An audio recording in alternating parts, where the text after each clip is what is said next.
Safety के लिए बना। तो मर्दों के लिए भी कुछ कानून बने, जैसे कि डोमेस्टिक वायलेंस एक्ट 2005 भी कहता है कि महिला को घरेलू हिंसा से बचाने के लिए ये कानून बना है। तो जो हिंसा जो घरेलू हिंसा आदमियों के लिए हो रही है, आदमियों के साथ में हो रही है, उसका क्या? अभी हाल फिलहाल में एक वीडियो आई, एक लड़की अपने बाप की छाती में चढ़ गई, उसको पीट रही है, उसको मार रही है, उस आदमी की मृत्यु हो जाती है, ससुर की मृत्यु हो जाती है। कहाँ जाएगा? अपने को बाप था, उसका बाप कहाँ जाता है? भाई हमें चाहते हैं औरतों को कानून दो, बहुत अच्छी बात है, बच्चों को बहुत अच्छी बात है, लेकिन पुरुषों को कानून भी तो दे दो यार। भाई पुरुष है, औरत जगह जन्मी है, तो पुरुष के बिना औरत को ये संभव नहीं है कि बच्चे को नियम लेकर आ सके। बिल्कुल, देखिए इसका एक समाधान है। समाधान ये है कि जैसे कोई कानून होता है उसका खौफ होता है, यही पर्पज़ है। अगर कोई कानून यानी कि जो चीज़ गलत हो रहा है उस पर कानून बने और खौफ होना चाहिए। इस हिसाब से अगर कोई उसका मिसयूज़ करता है तो उसका तो खौफ होना चाहिए, खौफ होना चाहिए। यानी कि हम ये कहते हैं जो हमारा उसमें है, अगर ये देखिए हमने लिखा है साहब, अगर जो है अगर 10 साल की कैद है रेप केस में, उसी ढंग से फेक रेप विक्टिम को भी 10 साल की कैद होनी चाहिए। यानी कि अगर हम पर 10 साल का कैद होना चाहिए, अगर वो झूठा पाया जाता है तो मेरी तो लाइफ खराब हो गई। तो मेरे हिसाब से उस व्यक्ति को 10 साल की कैद होनी चाहिए और हम ये साफ चीज़ को मांग कर रहे हैं। उसी हिसाब से जिस हिसाब से खौफ जो एक कानून बनने का होता है, तो मिसयूज़ का खौफ होना चाहिए। लेडीज़ लोगों को खौफ नहीं है, उनको लगता है कि उनकी हर तरह से बचाव हो रही है, चाहे जुडिशरी होगी चाहे पुलिस होगी, पुलिस उनकी रक्षा में खुली हुई है, पर लेकिन हम लोगों की कोई रक्षा नहीं कर रहा। तो जब हम लोग जॉब से जब घर आते हैं तब हम लोग डरे डरे आते हैं, कई लोग तो सुसाइड कर लेते हैं। तो ये जो डर का जो माहौल है, जो प्रोसेस है, इतना खतरनाक है, इस प्रोसेस से जो मर्द गुजरता है वही जानता है। तो जो वो बच जाता है तो उसको उसी के हिसाब से लड़की को कैद होनी चाहिए। कश्मीर से लेकर कन्याकुमारी तक, असम से लेकर चौपाटी तक हर आदमी परेशान है कानून के दुरुपयोग की वजह से, क्योंकि हर रोज आदमी प्रताड़ित है, आत्महत्या कर रहा है आदमी। दिल्ली में सरबजीत सिंह बेदी नाम के एक व्यक्ति को 2015 में एक लड़की ने उस पर रेड लाइट पे आरोप लगा दिया, ये मेरे को गंदे इशारे कर रहा है। 4 साल उस आदमी ने जेल के चक्कर लगाए, कोर्ट के चक्कर लगाए, उसने उसको दिल्ली का दरिंदा घोषित करने वाली आपकी मीडिया थी। मीडिया ने उसको पहले दिन कहते ये तो दिल्ली के दरिंदा है। भाई उसकी जॉब छोड़ के उसको लोगों ने पुकारा, उसको लोगों ने इतना लगाया, हम लोग लोगों ने, कि वो आदमी दर्द की ठोकरें खाता रहा। पिछले 4 साल में वो आदमी चक्कर लगाता रहा कोर्ट के। आज वो लड़की आराम से कनाडा बैठी हुई है, झूठा केस करने के बावजूद भी, झूठे केस को साबित होने के बाद भी वो लड़की कनाडा में बैठी है आराम से। लेकिन उस आदमी की जिंदगी का क्या? उसकी तो जॉब की, तो उसकी सम्मान को एक हानि पहुंची, उसका क्या? तो सम्मान पे चोट लगी, उसका क्या? आदमी को जो रेपुटेशन उसके लॉस हुई है, जो उसकी लाइफ का, जो उसके लाइवलीहुड का लॉस हुआ है, उसकी भरपाई कौन करेगा? भाई हम कहते हैं 10 साल की सजा हो।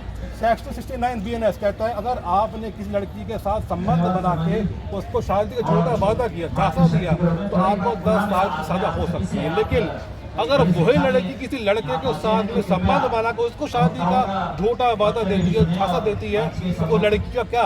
भाई आप ठीक है, कानून सबके लिए एक समान है, लेकिन जो झूठे आरोप लड़कों पर लगाती हैं लड़कियां और सिद्ध होने के बावजूद कुछ नहीं होता है उनका, कोई कॉम्पनसेशन कुछ नहीं मिलता।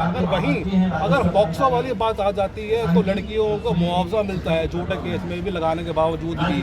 तो आदमियों को ऐसा कुछ एटलीस्ट कुछ तो हो कि उनको कुछ मुआवजा मिले, भाई जो उनका जीवन यापन में उनकी मदद कर सके, कुछ तो उनको मिल जाए।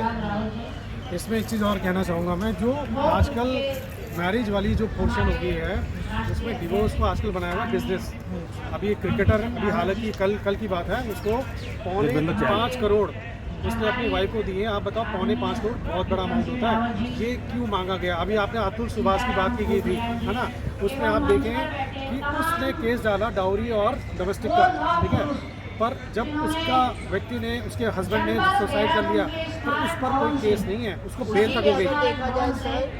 जो फैमिली कोर्ट की जज थी उसने भी रिश्वत लेने की मांगी, बट उस पर अभी तक कोई एक्शन नहीं हुआ। बिल्कुल सही कहा आपने, उसमें 5 लाख का जो उस पर एक्यूजेशन लगाया गया था, और इस पर जब जुडिशरी को एक्शन लेना चाहिए था, जैसे अभी 15 करोड़ रुपए पाए गए, है ना, पर लेकिन साबित नहीं हुआ। बाकी ये है कि जैसे अगर किसी आदमी पर एक्यूजेशन लगाया जाता है तुरंत एक्शन, अगर जज पर एक्यूजेशन लगाया जाता है तो तुरंत एक्शन क्यों नहीं? ये एक बहुत बड़ा प्रॉब्लम है। अगर हम अपने आप को बचाएं तो कहाँ से बचाएं? तो जो आपने बात रखी गई उसकी वजह से आज के ज़माने में लड़के लोग शादी करने से डर रहे हैं, क्योंकि उनको पता है कि अगर मेरी वाइफ खराब निकली तो मैं तो जाऊंगा, मेरा परिवार भी जाएगा। ये खतरनाक सिचुएशन आ गई है और इसमें इन लोगों ने बिजनेस बनाया हुआ है। इसके अलावा ये आपने देखा होगा, डिवोर्स अकेले नहीं डाला जाता, डोमेस्टिक वायलेंस और डाउरी दोनों डाली जाती है, वो पैकेज है केसेस का, और उसके बाद की जाती है सेटलमेंट। यस, ये देखो, हम ये कहते हैं जीरो सेटलमेंट। अगर आप केस लड़ना ही चाहते हो तो पूरा लड़ो ना, सेटलमेंट क्यों करते हो? क्यों मांगते हो 50 लाख 60 लाख रुपए? लड़ो आप। अगर व्यक्ति गलत है तो जेल होने दो, क्या दिक्कत है भाई? हम और आप सभ्य लोग समाज में यही चाहते हैं, खराब लोग चले जाएं। तो अगर औरतें खराब हैं तो हम भी वो चाहते हैं कि ऐसे व्यक्ति ना रहें, हमारे लिए खतरा है। अतुल सुभाष ने 90 मिनट की उस बेचारे ने वीडियो बनाई। उसने ये कहा कि मुझे न्याय नहीं मिला, मेरे अस्थियों को गटर में फेंक देना। कितने अतुल सुभाष आप पैदा करोगे देश में? कई पुनीत खुराना और कितने लोगों का नाम सामने आता ही नहीं है मीडिया में। कितने लोग परेशान है इस चीज़ से, लोग कहाँ जाएं भाई? तो सुनवाई नहीं है उनकी। उस आदमी को बेंगलोर से अपने घर पे आना पड़ता था, वहाँ पे जहाँ पे उसका केस चल रहा था, वहाँ पे इतनी दूर से आना पड़ता था वहाँ पे तो झूठे केसेस के लिए। उस आदमी पे उसकी बीवी ने इतना उसको बता रहा था भाई उसने कानून का सहारा उसने नहीं लेना समझा उसने, और उसने अपनी जान लेना समझा, इसलिए वो तो दुनिया से चला गया। लेकिन कितने लोगों को आप चाहते हो कि कितने लोग और जाएं इस दुनिया से भाई? कितने पुनीत खुराना है जिसको कि उसकी वाइफ उस पर गालियाँ दे रही है, CCTV कैमरा में फुटेज में आया हुआ है, उसकी वाइफ उसको गाली दे रही है, उसके बावजूद भी आज वो सांस ले रही है, हवा में सांस ले रही है। वो आदमी बेचारा मर चुका है, उसके बावजूद भी जो तहलका मैगजीन का तरुण तेजपाल, उन पे केस हुआ। लड़की ने बोला जी इन्होंने मुझे मेरे साथ में असॉल्ट किया है मेरा लिफ्ट के अंदर। वो बरी हुए केस से, लेकिन उनकी जो एक प्रतिष्ठा है उसका क्या? जो प्रतिष्ठा की हानि हुई, जो उस पर चोट लगी, उसका क्या?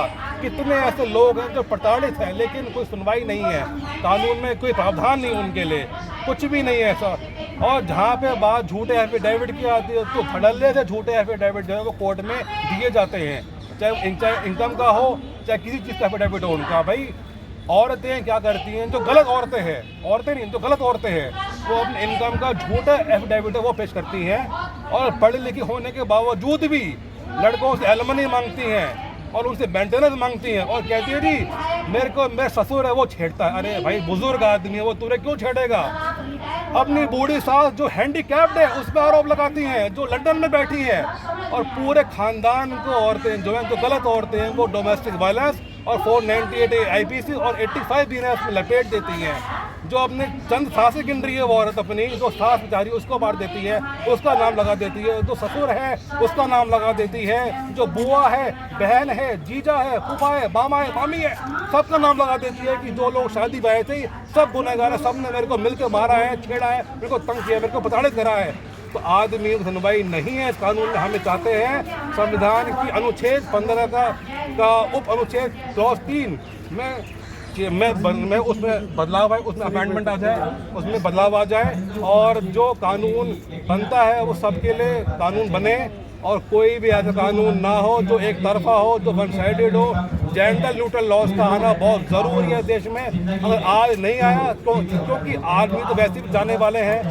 एक रिसर्च के हिसाब से जो XY क्रोमोसोम है वो क्रोमोसोम भी ख़त्म होने वाला है। तब जब आदमी ही नहीं रहेंगे तो देश में ना तो बच्चे पैदा होंगे, क्योंकि जो नारीवादी संगठन है वो कहते हैं हमें आदमियों की ज़रूरत नहीं है जी। अरे भाई बिना आदमी के पॉपुलेशन कैसे बढ़ेगी देश की आगे? अगर तुम कहते हो हर आदमी इज पोटेंशियल रेपिस्ट, अरे भाई आप भी तो एक बाप की बेटी, आप भी तो एक भाई की बहन, क्या वो भी बलात्कारी है? हर आदमी को एक तराजू में तोलना गलत है, बहुत गलत है। आप अगर ऑफिस की बात करें तो ऑफिस में पॉश एक्ट है और वो सिर्फ महिलाओं के लिए है। अगर आप किसी महिला के साथ बैठे हैं तो आदमी आज की तारीख में उससे हाथ नहीं मिलाता, सोचता यार कहीं मेरे कोई गलत इल्ज़ाम ना लगा दे, कोई गलत इल्ज़ाम ना पता लगा दे।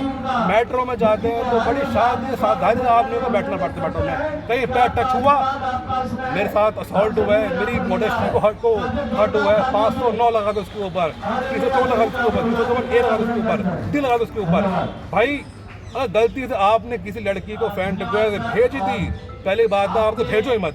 फिर भी मान लो आपने भेजी थी तो लड़की आपको साइबर स्टॉकिंग के केस लगा देती है, इसने मेरा पीछा किया नेट पे, इसके ऊपर केस तो वन लगा दूंगी। आदमी जाए कहाँ जाए आदमी? इसमें जो आज हमारा प्रोटेस्ट है उसमें हम एक चीज़ रख रहे हैं सामने कि आज तो 2025 है, 5-10 साल बाद बहुत बुरा हाल हो जाएगा, ठीक है। और जो हमारे आने वाले बच्चे हैं, जो लड़के हैं, उनको बहुत तकलीफें झेलनी पड़ेगी। तो हम ये कहते हैं, हमारी जो मांगे हैं वो ये है कि एक प्रोविजन है कॉन्स्टिट्यूशन ऑफ इंडिया में, आर्टिकल 15(3) जो उसमें बोलता है कि कानून बनाया जा सकता है लड़कियों के लिए, लेडीज़ के लिए। हम ये चाहते हैं आर्टिकल 15(3) ऐड किया जाए, जिसमें लिखा जाए कि कानून आदमियों के लिए बनाया जा सकता है। इसके अलावा जितनी भी धाराएं लगाई गई हैं महिलाओं के फेवर में, उसमें ये लिखा जाए कि अगर ये पाया गया